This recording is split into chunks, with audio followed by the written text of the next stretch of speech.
He used to say it's always been the artist who realizes that the future is the present and uses his work to prepare the grounds for it. The artist has a unique outsider perspective. He's not like stuck up this close to the changes that we're seeing, but he's connecting the dots. He's seeing these trends and these trends and these trends and these trends and finding echoes and overlaps and the pattern that connects. Isaiah Berlin said to understand is to perceive pattern. To me, it underscores our responsibility to deal more kindly with one another and to preserve and cherish the pale blue dot, the only home we've ever known. Now, increase all the dimensions in this story by 1, and you have something like the situation which many cosmologists think may actually apply to us.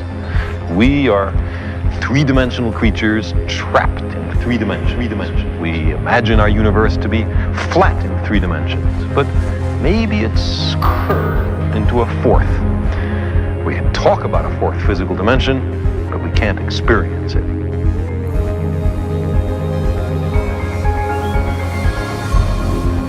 Then everything is quite different. It becomes amazing. And not only do all your senses become more wide awake, not only do you feel almost that you're walking on air, but you see finally that there is no duality, no difference between the ordinary world and the nirvana world.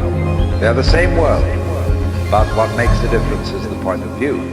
And of course, if you keep identifying yourself with some sort of stable entity that sits and watches the world go by, you don't acknowledge your union, your inseparability from everything else that there is. The problem of what happens at the edge of the world was solved when people realized that the world was not a flat plate, but a curved surface. The irregularities in the early universe will mean that some regions will have slightly higher density than others. We are the product of quantum fluctuations in the very early universe. God really does play dice.